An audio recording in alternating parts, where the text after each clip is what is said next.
Assalamualaikum warahmatullahi wabarakatuh. Terima kasih, semoga dengan salam tadi kuping kita sejuk, hati kita berbunga, hidup kita jadi penuh makna, penuh nuansa, penuh cinta, penuh pahala, mulia, bahagia, dan ujungnya sorga. Kita doakan semoga yang hadir di sini mendapat ridho dari Allah Subhanahu wa Ta'ala, dipanjangkan umurnya untuk ibadah, dimurahkan rezekinya untuk sedekah, dimatikan dalam keadaan husnul khatimah. Hadirin sekalian, alhamdulillahi wa kafa, assalatu wassalamu ala nabiyil mustafa wa ala alihi wa sahbihi lisidiki wal wafa. Allahumma salli wa sallim wa barik wa karim wa azim ala hadzal nabil karim wa ala alihi wa ansari wa junudih wa man tabi'ahum bi ihsan ila yaumiddin wa ba'd. Segala puji bagi Allah Subhanahu wa Ta'ala yang telah mengizinkan kita semua berkumpul di sini, tentunya untuk silaturahmi, membersihkan hati, mencerdaskan nurani, meningkatkan prestasi, mengoptimalkan potensi, membangun motivasi.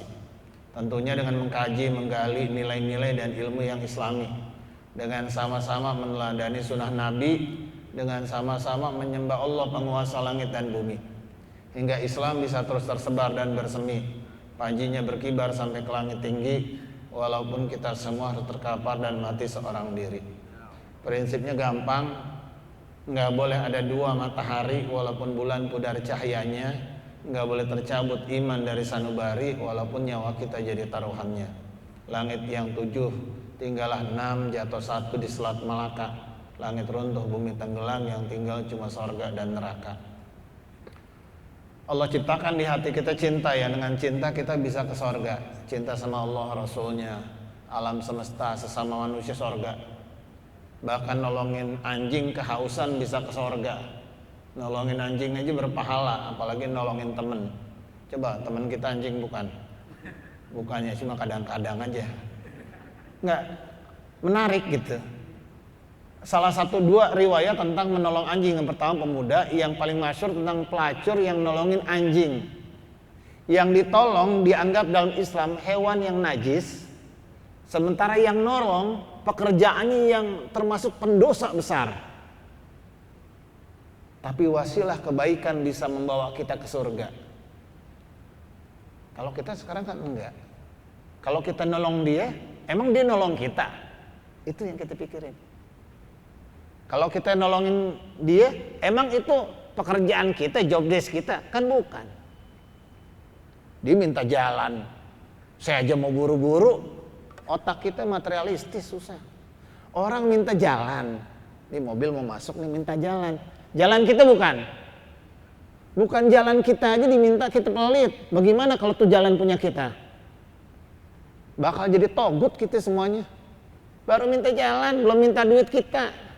Dan jalannya juga nggak habis, dia pakai, kita bisa pakai.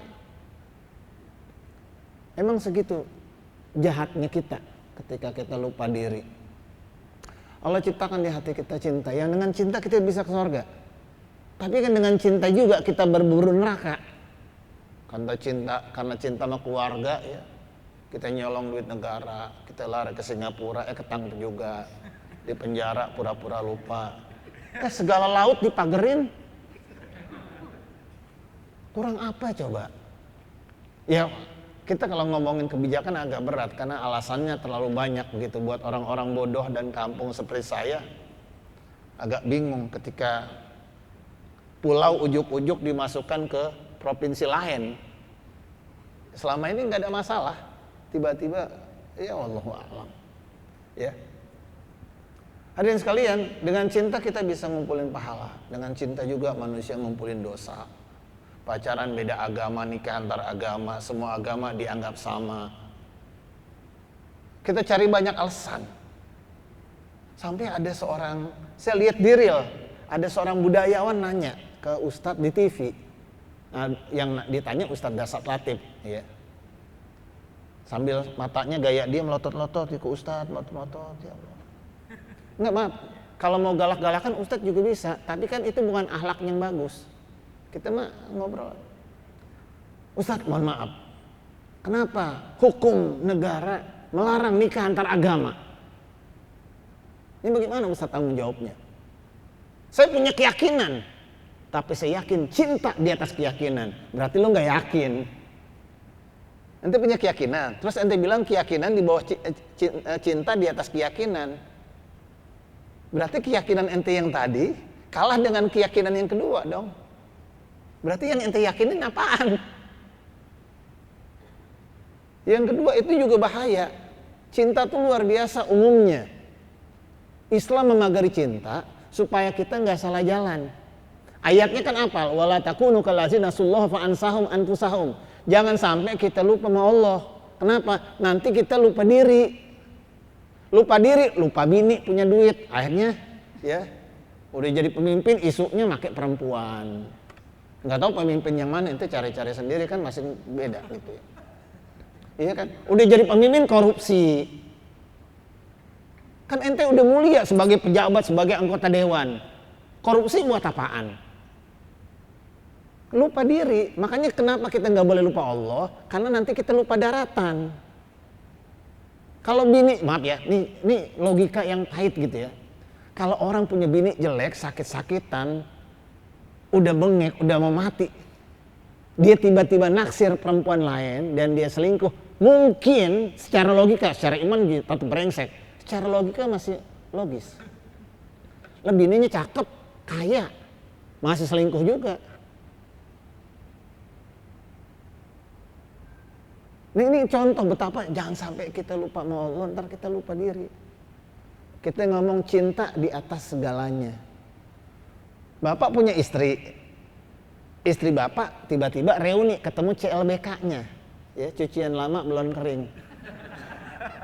Ketemu CLBK-nya, dia cinta, ternyata mantan pacarnya waktu TPA, iya kan, pernah tukeran buku Iqra, dia inget lagi, terus dia jalan berduaan, pertanyaannya, itu selingkuh apa bukan? Selingkuh apa bukan? Selingkuh. La yahluana rajul mimra'atin fa inna salisama syaitan. Laki perempuan berduaan yang ketiga setan. Nih contoh. Lah kalau cinta enggak dipagarin agama, Bapak mau punya Bapak mau punya bini pacaran sama orang lain. Kan sama-sama cinta. Karena cinta mulia, kalau istri Bapak selingkuh, fasilitasin, Pak. Mau kemana? Jalan sama mantan. Jangan oyo ya, murah. Yang mahal aja. Lah kan cinta. Kalau makin cinta apa nggak ada batasnya. Nggak ada batasnya. Makanya dipagerin. Kita merasa lebih pintar dari agama. Susahnya manusia begitu. Kalau nyublek bingung. Nah hadirin sekalian, kita komentar. Di Barat nggak bobo agama. Di Korea nggak sholat nggak ngaji kaya. Di Jepang nggak sholat nggak ngaji kaya. Emang ente berapa lama di Jepang? Berapa lama ente di Korea? Ya kalau hidup cuma ngejar kekayaan, ingat orang kaya belum tentu bahagia. Apalagi yang miskin. Makanya miskin jangan belagu. Yang kaya aja belum tentu. Kan hidup nyari kebahagiaan. Mohon maaf ya. Di Korea, di Jepang itu Islam termasuk yang the most rapid religion. Agama yang pertumbuhannya tinggi. Orang Korea banyak yang masuk Islam. Orang Korea yang jangkung-jangkung, tinggi-tinggi, cakep-cakep, klimis-klimis, glowing-glowing, itu banyak yang masuk Islam. Ngapa ente yang burik-burik murtad? Lah orang Jepang pada berebut, berapa ustaz kita nggak pulang dari Jepang? Kenapa? Diminta tetap di sana. Dan orang Korea masuk Islam, mohon maaf ya, malu kita. Dia nggak didakwahin, dia nyari sendiri. Saya ngobrol sama Profesor Salahuddin, kenapa dia masuk Islam? Dia nyari agama sendiri. Malu kita tuh sama ya yang Ayah Namun. Ya, saya jadwal ceramah di Korea sama Ayah Namun. Cuma dia nggak bisa hadir. Jadi diganti sama Ayah Naon. Dia nyari agama sendiri, dia pakai jilbab. Ini yang kadang-kadang kita sombong gitu ya. Ya, sekarang yang artis-artis yang ganteng-ganteng ngaji, yang cakep-cakep ngaji. Makanya ibu yang jelek tahu diri. Bukan nuduh ya maksudnya. Saya ingat dulu ada artis dulu bawa acara di Trans kalau nggak salah, acara olahraga. Itu bayar dia jadi presenter mahal. Saya ngisi bareng dia. Dia pakai jilbab, dia lepas semuanya. Sebulan berapa ratus juta yang dilepas. Kita cuma ninggalin kerja bentaran, bukan kerja juga, emang waktu istirahat sih kita sholat. Waktu istirahat tinggal. Kita cuma nyisihin waktu, cuma buat sujud. Nggak mau, dia jutaan, malu kita. Nah hadirin sekalian, ibadah itu intinya dua. Hubun kamil wa zulun tam. Inti ibadah itu yang pertama ada kecintaan yang utuh, kecintaan yang sempurna. Baru penghambaan. Itulah kenapa orang yang cinta dunia, cintanya akan rusak. Kenapa? Karena cintanya nggak lagi sempurna. Dia udah cinta sama dunia. Makanya dunia itu konsepnya dimiliki, bukan dicintai. Kalau cinta sama istri dipagari cintanya Allah Subhanahu wa taala. Itulah kenapa orang munafik sholatnya susah. Kenapa? Karena cintanya palsu. Nggak ada kekuatan motivasi, kekuatan indifaknya nggak ada. Makanya ketika Allah nyuruh kita ibadah, Allah nyuruh kita kembali. Kembali kemana? Kepada visi hidup kita. Allah cinta kita yang pertama, Allah cinta kita yang terakhir, Allah cinta kita yang abadi, Allah cinta kita yang sejati, Allah cinta kita yang pertama. Ketika kita lahir, Allah tanya, alastu birabbikum, apakah aku ada Rabb? Kita jawab, qalu bala syahidna, benar, engkau adalah Rabbku. Cinta kita yang pertama. Allah cinta kita yang terakhir, iya, karena kita pengen saat kita menghembuskan napas terakhir, nama Allah yang kita sebutkan. Allah cinta kita yang sejati, itu yang kita ulang-ulang. Inna sholati wa nusuki wa mahyaya wa mamati lillah. Hidupku matiku untuk Allah, nggak buat yang lain, nggak buat negara, nggak buat bangsa. Hidup mati Allah, karena Allah nyuruh kita menjaga negara kita, menjaga bangsa kita, maka kita mati demi mempertahankan itu karena Allah.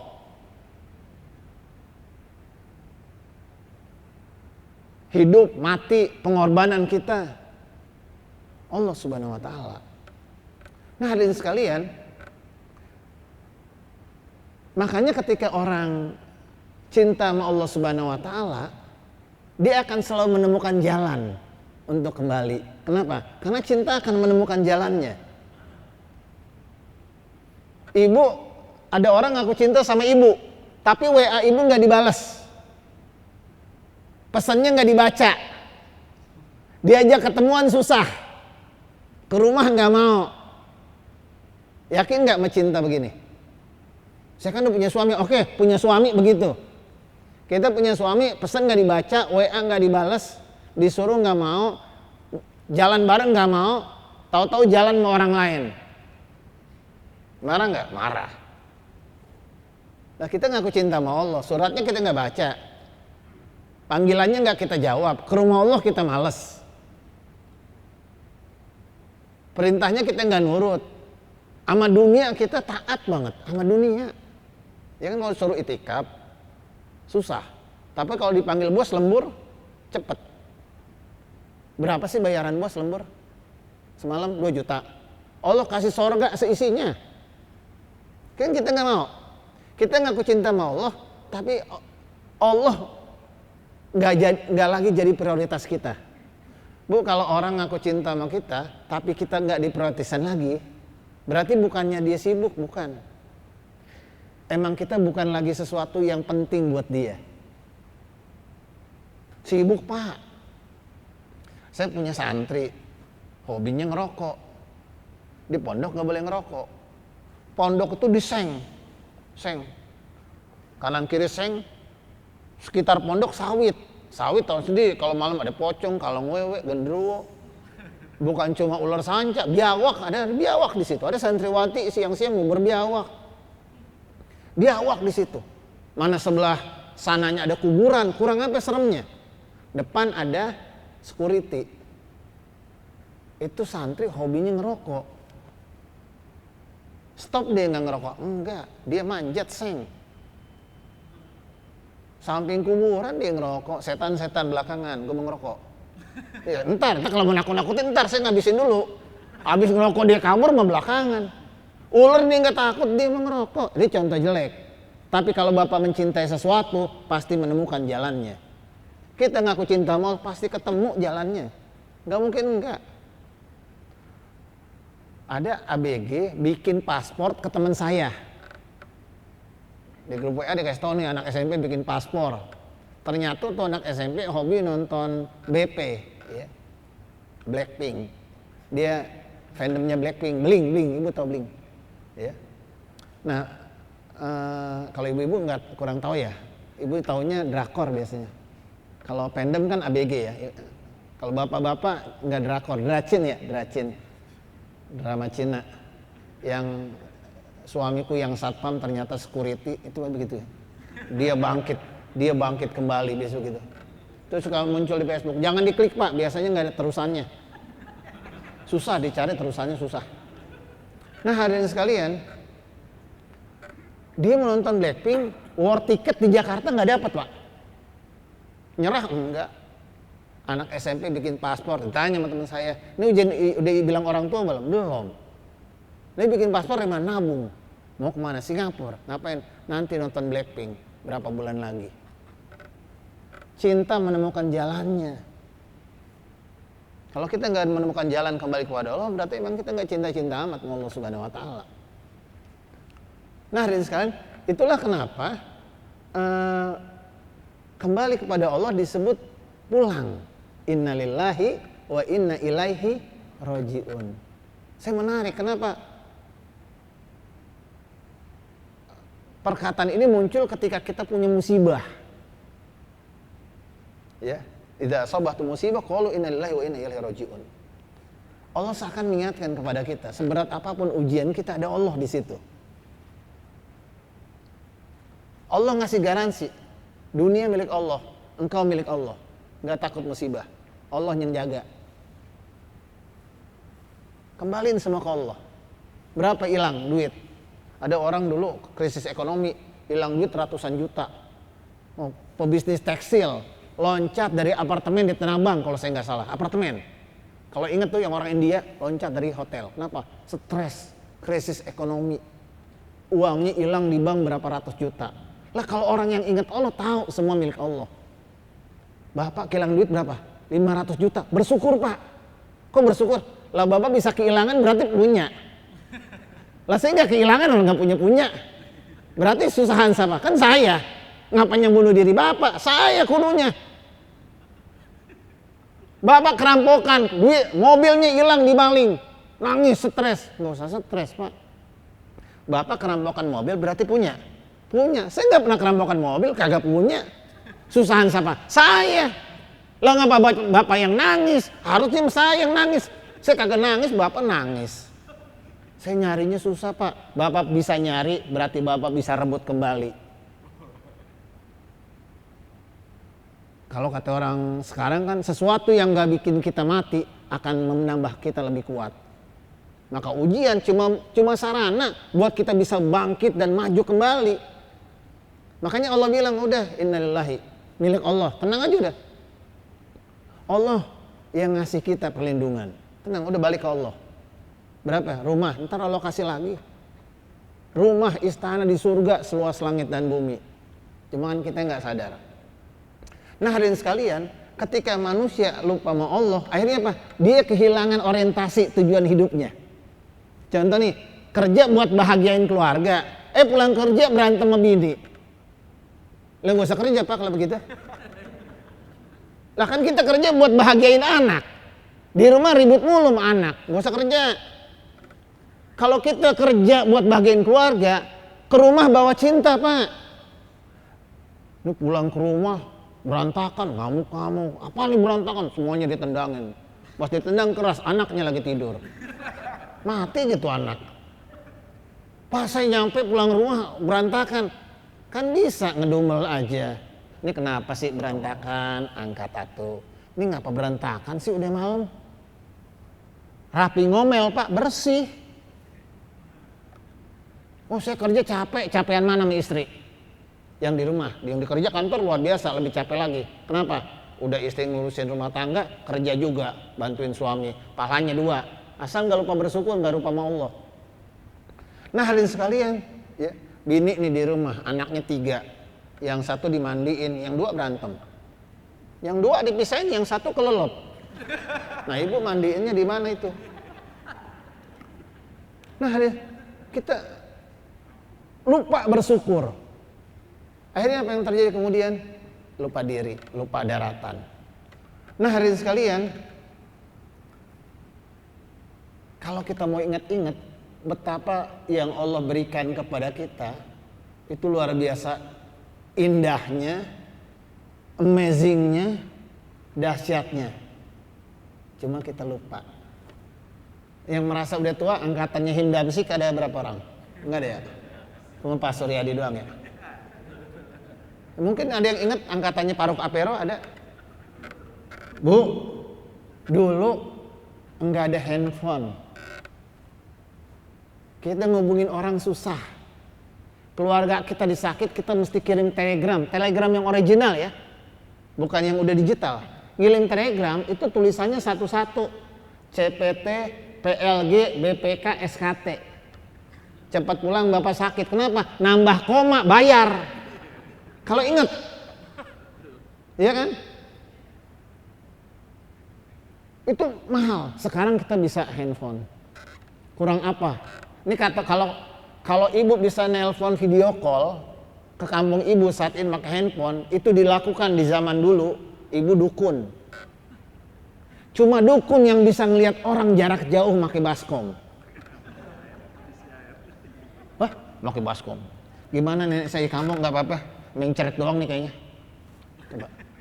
Bayangin dulu ini kita di kampung kita lihat foto saudara di sana. Wah, bisa ngelihat jarak jauh. Pasti wali nih. Betapa Allah kasih kita bisa melewati sesuatu yang dahsyat. Kita bisa pakai laptop bisa dilepit, bisa digulung. Dulu kita 386, 386. Yang harddisknya masih gepeng begitu gede. Yang kalau nyangkut susah ditarik. Yang kalau mau masuk dosnya bunyi geredok. Betapa kita lewatin sesuatu yang ajaib, cuma kita lupa diri. Hampir kita ngikutin umatnya Nabi Musa yang Allah belah lautan. Segitu dahsyatnya, luar biasanya, tetap kafir juga. Allah tuluin mana wasalwa, tetap kafir juga. Dulu kita nelpon ke telepon umum depan kecamatan. Pakai koin, kita ikat koinnya supaya koin kita ikat, angkat lagi. Jadi kita tali. Pas ambil kita angkat lagi. Bukan punya saya, teman saya itu teman saya. Saya minjem doang. Tapi maksudnya betapa. Dulu kita nggak sanggup beli mobil-mobilan tank, ada mobil-mobilan tank tuh. Tank kalau nabrak tembok, tek berbalik lagi. Jalan lagi. Itu yang punya anak komplek doang. Sekarang bapak bisa beli di pasar malam banyak. Dulu bapak nggak beli. Ciki dulu nggak ada yang kebeli. Yang pakai tabung tuh, nggak kebeli. Nggak. Maaf ya. Ada Coca-Cola Company. Ya.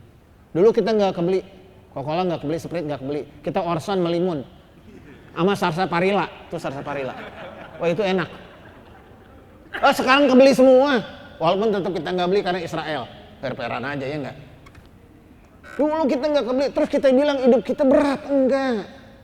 Hidup ya, kalau negara berat mah emang 6-0 gimana nggak berat coba. Tapi kalau hidup kita berat, nggak ada hidup kita berat, nggak ada. Dulu telepon nggak ada, tapi kita bisa ngubungin teman kita, gampang nyamperin. Silaturahmi, jalan-jalan. Sekarang handphone ada, sama teman jauh. Kekeluargaan nggak ada. Dulu telepon nggak ada pak, tapi ngumpul sama teman jadi. Sini mana, ayo samperin dah. Samperin, naik angkot. Kenapa orang sekarang banyak sakitnya? Allah kasih motor. Allah kasih mobil, lupa olahraga. Dulu kita nggak ada yang gendut, maaf ya, karena tiap hari jalan kaki. Nah sekarang kita naik motor, olahraga nggak pernah, jalan kaki nggak pernah. Nah hadirin sekalian, manusia lupa diri. Apa yang terjadi kemarin? Kaya, nggak bahagia. Muncul nih manusia. Agama hadir karena manusia seringkali bodoh, dia nggak tahu bahaya di dirinya. Coba tangan kanannya diangkat, tangan kanan diangkat, tangan kanan diangkat. Oke, konsentrasi kosong ya, bukan sulap ini. Putar. Lebih cepat, terus, pegang dagu, dagu, Dagu. Dagu mana? Nah, tadi begini ngapain? Ya tadi begini nggak ya? Dunia tuh asik gitu. Tahu-tahu dagu ketukar menjidat. Bukan karena kita bodoh, bukan. Kita ketipu. Sampai ada orang ngomong, anak pang tuh ngomong, dunia jahat ya. Bener. Sepakat, dunia jahat. Udah tahu dunia jahat, nipu, berkhianat, ngapain kita cintain setengah mati? Allah sayang sama kita lupain. Kurang jahat apa kita? Akhirnya apa? Kaya nggak bahagia. Firaun kaya matinya kelelep, Korun kaya matinya longsor, Raja Namrud kaya matinya keselak nyamuk. 400 tahun sakaratul maut. Dunia tuh nipu dia. Makanya kita kalau ngomong soal aparat menarik. Aparat yang paling terkenal jujur di Indonesia, Hugeng. Hugeng. Kelebihannya apa? Jujur. Sejarah mencatat orang jujur yang dicatat sejarah sebagai orang baik. Di prestasi lainnya nggak disebut nggak orang bener. Kita butuh orang bener. Masalahnya kita pengen banyak orang bener, kita pengen punya teman orang bener, kita pengen punya bos orang bener, kita pengen punya teman kerja orang bener. Kitanya nggak mau jadi orang bener. Kita benci orang pelit, mertua pelit kita nggak demen, teman pelit kita nggak demen, saudara pelit kita gedak, istri pelit kita nggak demen, suami pelit kita nggak demen. Kita berubah jadi orang pelit, jadi orang-orang yang kita nggak demen. Kalau kita benci dengan kepelitan, tinggalin. Ngapain jadi orang-orang yang brengsek? Nah hadirin sekalian, Korun kaya, matinya longsor, tenggelam gara-gara dunia. Raja Namrud masa hebat. Oh itu orang dulu Pak Ustadz. The King of Pop, Michael Jackson. Heal the world, make it better place for you and for me and the end of human race. Wah lagunya keren, stres. Matinya kesana obat, terlarang dan penenang. The King of Rock and Roll, Elvis. Kurang apa lagunya? Matinya kesepian, fansnya ribuan, jutaan, masih sepi aja. Kita anak gunung nyari kesepian biasa aja, ya enggak? Iya kan, anak gunung sepi-sepi santai. Kenapa? Karena hatinya yang kecewa, betisnya yang kita siksa. Kan gitu katanya. Ngapain ngurusin Elvis? Kurang apa lagunya bicara soal cinta? Wise man said only fool rush in. But I can help falling in love with you. Oh keren, stres. Orang dulu Pak Ustadz, Chester Bennington, istrinya, anak-anaknya luar, bunuh diri. Robin Williams, Nano, ingat Nano, Mrs. Doubtfire, termasuk artis paling bijak di barat, bunuh diri. Kita bingung nyari hidup, kita makan sehari nggak lebih dari 3 kali. Nambah nggak lebih dari 2 piring, sebakul nggak habis. Apa yang kita rebut dari dunia? Apa yang kita cari? Orang Pak kalau naik gunung, tujuan utama bukan gunung Pak. Tujuan utama bukan puncak, tapi menikmati perjalanannya. Kalau kita hidup nggak menikmati kehidupan kita, sibuk dengan harta, dunia dan lain-lain, udah berarti kita nggak hidup. Nikmati jalannya. Sholat, ngaji, ngopi, nongkrong sama temen, berbagi, apa kurangnya? Apa yang kita bingungin dari hidup kita? Nggak ada orang yang berebut korupsi. Kenapa? Karena harta dia yang banyak-banyak nggak dibawa mati, dibawa ke neraka, kecuali disumbangin di jalan Allah. Kecuali yang disumbangin di jalan Allah, dijalankan dalam bentuk yang halal. Ngapain banyak-banyak jadi hisab, pakai korupsi segala. Dia udah tobat Pak, minta maaf nggak? Nggak tobat namanya. Udah tobat Pak, dia udah ngaji, udah jadi Pak Haji, dibalikin nggak duitnya? Nggak ada tobat begitu. Salah satu cara tobat, dia menyesal dengan harta haram yang terpaksa ada dirinya. Sementara orang sekarang merasa tobat karena ketahuan masuk media. Itu bukan tobat namanya, nyesel. Kenapa sampai ketahuan? Ya kalau nggak ketahuan, ya lakuin lagi. Nah hadirin sekalian, punya harta menderita, rumah dingin ber-AC, panas kayak neraka. Insomnia, sekarang muncul orang-orang insomnia, susah tidur. Orang dulu nggak ada yang susah tidur. Ada orang Islam yang susah tidur? Nggak ada, tidur mulu malah. Subuh susah dibangunin. Ada orang tidur susah, datang aja Jumatan Pak, pulas dah. Lagi duduk gitu, khotib udah naik kita berlinang air mulut, ngecas situ. Nggak ada begitu. Kita bingung sama hidup kita sendiri. Kita kehilangan orientasi. Makanya disuruh kembali. Nah hadirin sekalian, Malik bin Dinar suatu ketika dia melakukan semua dosa udah dilakuin. Semua dosa dilakuin. Sampai akhirnya dia bingung hidup mau ngapain ya. Sama anak pang, Pak. Anak pang tuh bingung, dia hidup mau ngapain di jalanan. Udah, mentok udah hidupnya. Maksiat, ngerampok, mabok, pang jalanan, pang poser ya. Bukan pang lifestyle. Kalau pang lifestyle kan duitnya ada, nyanyi-nyanyi melodic pang. Anti kemapanan bohong. Mana ada anak pang yang kaya anti kemapanan, tidurnya di hotel. Minumnya brandy, Jack Daniels, mana ada. Kalau anak pang anti kemapanan pinggir jalan. Dia muntah aja kopi tuh. Gitu. Maboknya ciu. Topi miring campur sama autan. Ini diaduk dia. Beda. Mentok mau ngapain lagi hidupnya. Nggak ada. Ketika dia ketemu non muslim, dia tanya, ayo kita ngobrolin agama. Wah diajak murtad. Nah almarhum namanya Budi tuh, Budi Septriani. Dia bilang, Pak kalau dialog agama saya nggak sanggup Pak. Nah saya di jalan saya nggak ngerti. Gini aja Pak, kalau Tuhan Bapak betul, Bapak jago main gitar, saya jago main gitar. Kita ngejam bareng. Yang kalah pindah agama. Dia udah nothing tulus, ya udah Pak. Kalau saya kalah saya pindah agama, Bapak kalah Bapak pindah agama. Lah agama ente apa? Nggak ada, nggak tahuan. Ditantangin. Nah, ketika ditanya tuh anak-anak pang, kenapa ente ngaji? Dijawab apa? Karena cuma Islam yang memberikan mereka tempat untuk kembali. Nah Malik bin Dinar semua dosa udah dilakuin, apa aja maksiat udah dilakuin, mau ngapain? Sampai suatu ketika dia bingung, akhirnya udahlah saya nikah aja dah. Dia nikah punya anak namanya Fatimah. Ternyata Fatimah itu jadi rezeki yang luar biasa berkah buat dia. Akhirnya dia punya sesuatu yang dicintai, qurrata ayun. Cahaya matanya, dia sayang, dia tobat. Dia sholat, ngaji yang rajin. Dia tobat sama Allah. Ketika dia asik kan sambil jaga anaknya. Tiba-tiba Allah cabut nyawa putrinya Fatimah. Umur 2 tahun dicabut nyawanya. Marah Malik bin Dinar. Ya Allah saya udah tobat ya Allah. Aku udah kembali kepadamu. Aku udah banyak bersyukur ya Allah. Kurang apa ya Allah? Kenapa engkau cabut nyawa terakhirku ya Allah? Kenapa dicabut? Marah dia, nangis. Mabuk lagi, motor di dunia dia mabuk lagi. Maksiat dan lain sebagainya. Sampai pas malam mabuk dia jatuh. Nggak sadar. Saat itulah kemudian dia dikasih mimpi ilham dan lain sebagainya. Dia di tempat yang gelap diuber-uber oleh api yang luar biasa. Api ular dia lari ketakutan, dia jatuh ada patua.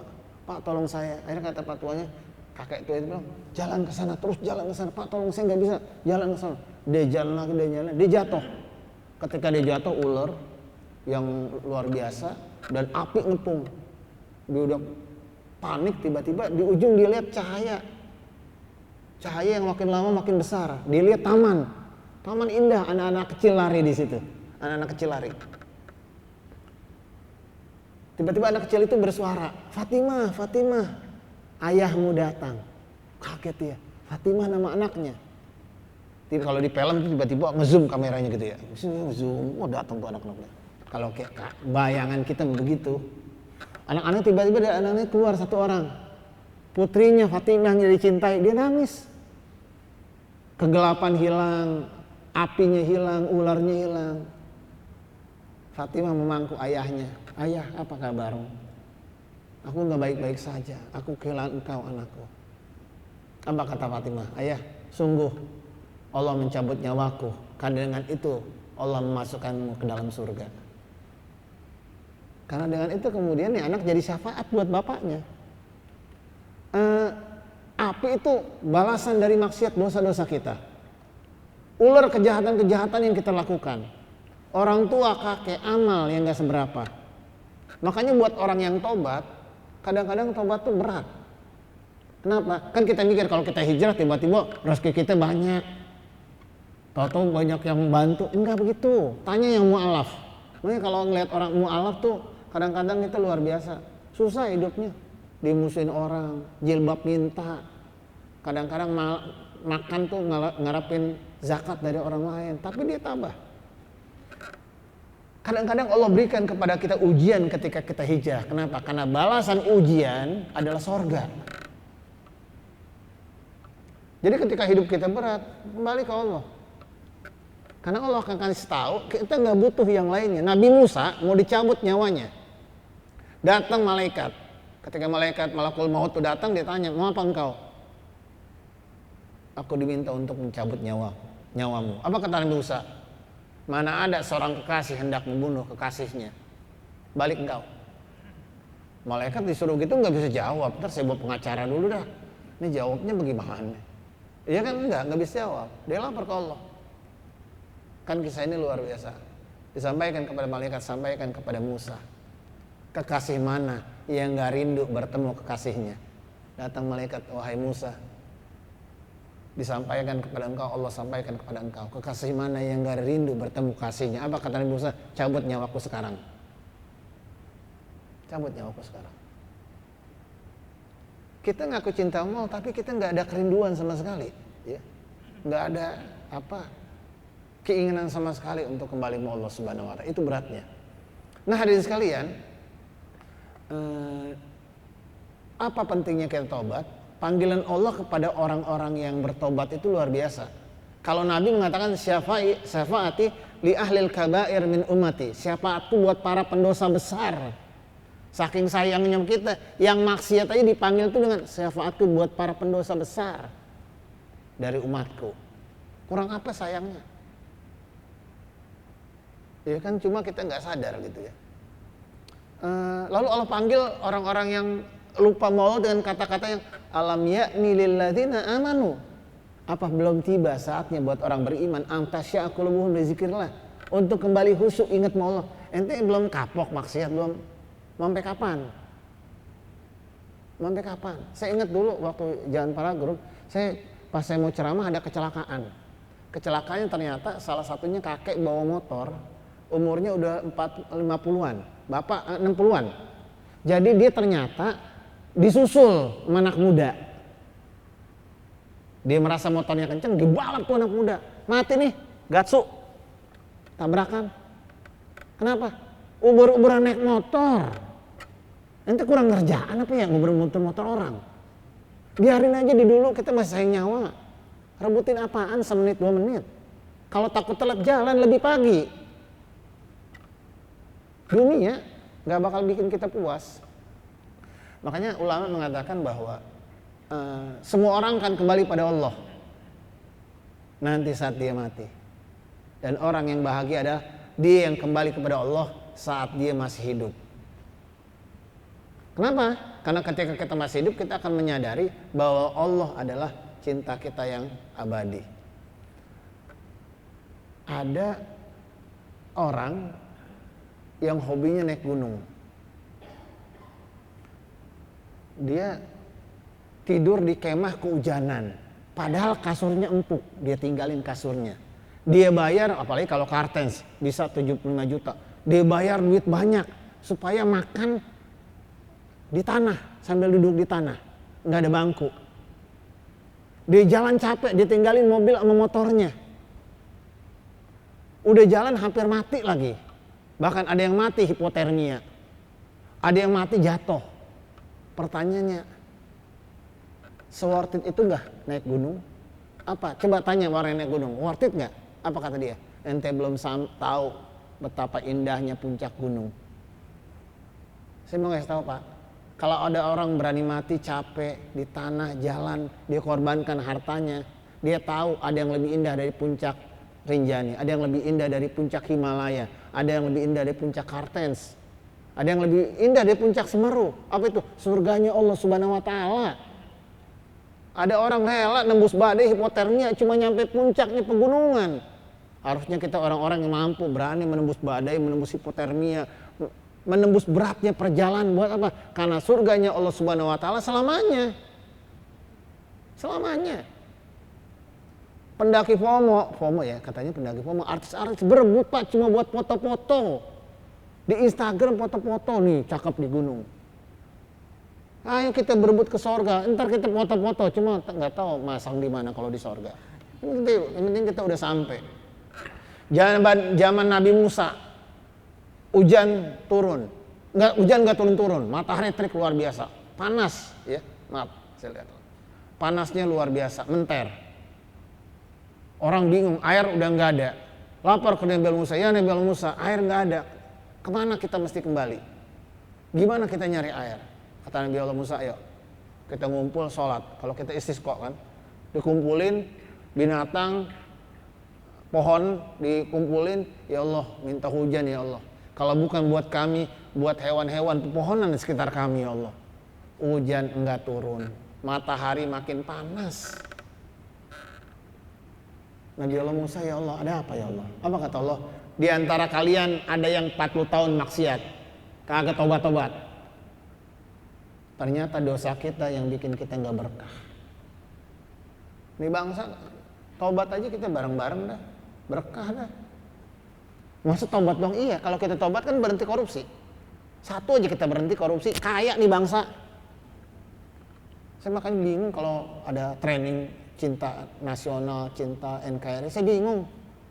Suruh pejabat berhenti korupsi aja dulu dah. Kita mau udah pasang badan buat nih bangsa. Yang di atas suruh berhenti maling.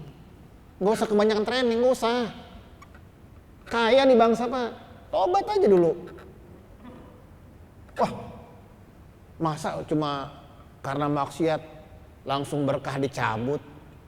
Kita maksiat mulu biasa aja. Nah, kan Bapak nggak sadar. Ini bangsa kaya alamnya, tapi orangnya sengsara. Alamnya indah, masyarakat susah. Alamnya subur, ekonomi hancur. Dosa kita, cuma kita nggak sadar. Saking hobinya kita berbuat dosa, sampai kita nggak sadar. Berkah Allah udah cabut. Berkah terakhir yang Allah tahan buat kita, semoga nggak dicabut adalah apa? Allah berikan kepada kita nikmatnya sujud, nikmatnya sholat, nikmatnya ibadah. Kalau itu Allah cabut juga, selesai. Makanya doanya, wala taj'al musibatana fi dinina. Ya Allah jangan jadikan musibah menimpa agamaku. Gempa bumi serem, Lombok, tsunami, Palu, likuifaksi, bahaya iya. Tapi bencana terberak, Allah cabut agama dari hati kita. Kita kaya 7 turunan, bangsa nih kaya 7 turunan, 8 tanjakan, 6 tegongan. Tanya ojek online. Kita punya, maaf ya, kita punya gunung isinya emas, ya, di Jaya-Wijaya, sampahnya Tembagapura, sisi gunung kota di atas pelangi, Lembah Baliem, ujung gunung gletser salju abadi, pantainya Raja Ampat. Satu spot aja Indonesia kayanya nggak habis-habis. Kok kita miskin ya? Kita nggak sadar berkah Allah cabut, kita ngedumel. Wah hidup susah bener. Ya kita nggak mau tobat, kita nggak mau kembali sama Allah. Kalau kembali Pak nikmat, ya. Makan es krim yang murah bareng santri, ya. Lihat mereka olahraga udah girang aja hidup. Emang nyari apa lagi sih? Nyari apa lagi Pak? Habis ngaji, ngopi, udah itu hidup luar biasa indahnya. Makanya lihat orang-orang, ya asal sholat aja, yang mancing, udah dia mancing aja. Ya walaupun pekerjaan yang nggak bakal maju mancing ya, karena kalau maju kecebur ya. Tapi maksudnya hidup tuh segitu-gitu doang. Nah hadis kan di zaman Nabi Musa, akhirnya dia maksiat, hujan nggak turun. Kata Nabi Musa, di antara kita maksiat 40 tahun, silakan pergi dari sini. Yang maksiat sadar, ya dia nangis, ya Allah, ternyata gara-gara saya nggak berkah. Ya Allah saya tobat. Sampai Nabi Musa aja nggak tahu aib saya Allah tutupin. Cuma ya Allah kalau saya keluar sekarang orang pada tahu. Keluarga malu, saya juga malu ya Allah ampuni dosa saya, tutupi dosa saya. Tahu-tahu hujan turun. Nabi Musa bingung. Ya Allah kenapa engkau turunkan hujan sementara yang maksiat masih bersama kami? Apa kata Allah Subhanahu wa taala? Aku turunkan hujan disebabkan orang yang membuat hujan itu tadinya terhambat. Maksiat kita membuat hidup kita, tetangga kita, keluarga kita, anak kita nggak berkah. Taubat kita membuat berkah di sekitar kita.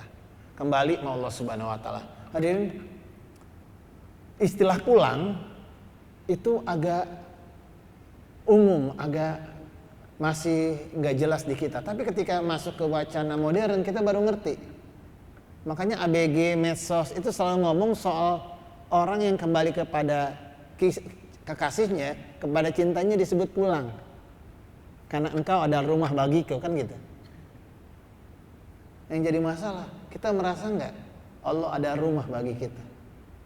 Makanya salah satu ciri orang yang Allah naungin di waktu nggak ada naungan, saya naungan Allah Subhanahu wa taala di hari kiamat adalah rajulun qalbahu mu'allaqun bil masajid, pemuda yang hatinya rindu masjid karena dia tahu di mana rumah tempat dia kembali. Hadirin, itu hendak saya sampaikan. Kalau syukur matahari, sabar bulannya. Kalau iman di sanubari, surga balasannya. Kalau hidup itu perahu, mati dermaganya. Kalau Allah yang kita tuju, insya Allah kita bahagia. Allahul muwafiq ila aqwamit thariq wal hadi ila sawa'is sabil. Assalamualaikum warahmatullahi wabarakatuh.